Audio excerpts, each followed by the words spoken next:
there's a lot of factors that go into deciding which console any given gamer might buy first. Sure, many gamers prefer to have as many of them as they can, but odds are they don't buy them all on day one. Usually, there is only one winner on day one in the mind of most gamers.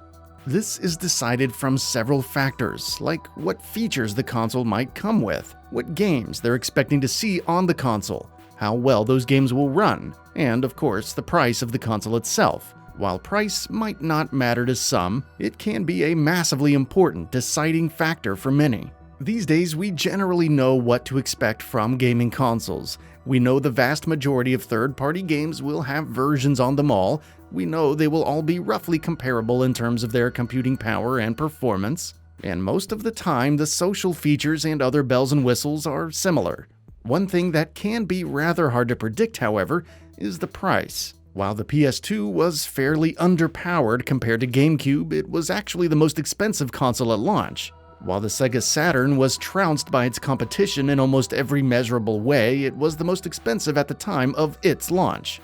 And despite the PS4 being demonstrably more powerful and feature-rich than the Xbox One at launch, there was a $100 difference between the two, in favor of Sony. You get the idea. The price of a console is decided by myriad factors: computing power, production cost, and what the company thinks people are willing to pay are some of the most prominent of them, but they don't even begin to totally explain why any one console ended up at any one price. As such, I won't pretend to understand every single micro detail that is going into deciding what the PS5 will cost. Odds are, most people at Sony don't even fully understand the entirety of such a monumental decision. But I will say this, pricing the PS5 at $599 would be a bad idea, and I really hope they don't do that. There are plenty of reasons why I say this, and since I respect your time enough not to belabor you with every single facet of everything that goes into it, I'll try to keep it as simple as I can. Firstly, $599 is just too much for the average consumer. A big reason why the PS4 was such a huge success was because of its friendly price. I'm very proud to announce that PlayStation 4 will be available at $399. $399 in 2013 was pretty reasonable considering the tech that the console had and the games that were expected to show up. As the price fell and the library grew, the case for picking up a PS4 only got stronger from there.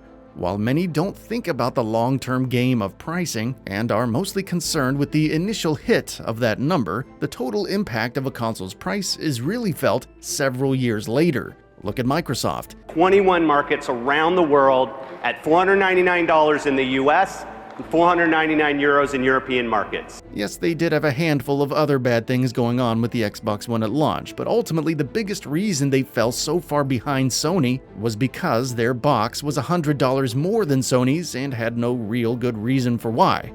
Had the Xbox One had some sort of killer feature at launch that the PS4 didn't have, perhaps a case could have been made for the $499 price tag, but alas, no feature existed, and a good case could not be made. But the real impact of that decision, all the way back in 2013, is most visible now. Microsoft is now caught between trying to sell their next-gen console and also evolving their brand into some formless ecosystem that doesn't really need a console to exist anyway.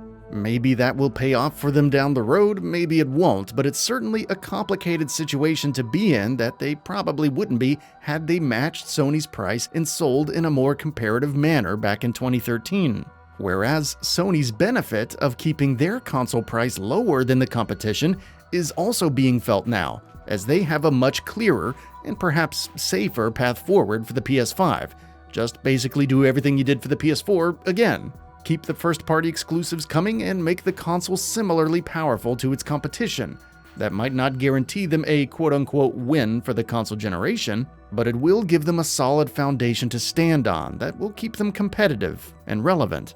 That could all be put in danger though. As is always the case with these things, any one of these major companies could easily snatch defeat from the jaws of victory with just one disastrous decision. For Sony, the first disastrous decision to avoid is a ridiculous $599 price tag. especially considering that Microsoft is likely aiming to undercut Sony with an extremely cheap version of their next console that could be as low as $250. While it would be silly to expect Sony to compete with that price, seeing them go all the way to $600 in contrast with it would look absolutely horrible. If Sony can keep a price uniformity with the Xbox Series X while their steady stream of exclusives continues to flow, it could mean everything in the next generation for them. It seems like Microsoft and Sony both realize this, which is why neither console, as of the writing of this feature, has officially announced its price. If Microsoft were to come out at $499, then Sony could potentially get away with it too. But if Sony were to come out at something higher first, that would give Microsoft a chance to undercut them substantially. How these two machines end up being priced will affect so much about the upcoming generation that neither company thinks they can afford to be undercut. This is why we are well into August of 2020, just a few months from their launches, and still don't know the prices. We wouldn't be seeing this long of a game of PR chicken if the decision wasn't important. All that said, while the debate between $499 and $399 is certainly a valid one, especially considering the different features that each console could potentially have, a price point of $599 is a lesson that Sony hopefully has learned many years ago with the PS3. The 60GB PlayStation 3 for $599 US dollars, $659 Canadian. The PS3 was not short on features. It had multiple USB ports, card readers, native backwards compatibility with 2 different generations, and it ran great games, but $599 for its top model was just ridiculous at the time.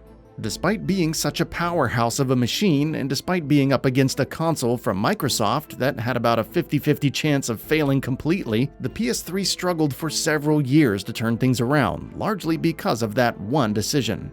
$599 certainly isn't as bad as it could get. We have seen consoles launch at higher prices than that, and if Sony feels they can cram enough features into their box to justify a higher price than the competition, hey, go for it, it's worked before. But in this market, with every gaming decision being analyzed to death every which way, every moment of every day, the reasons to keep the console's price under $600, if not $500, are looking far more compelling than any short-term gains that might be had with a higher cost.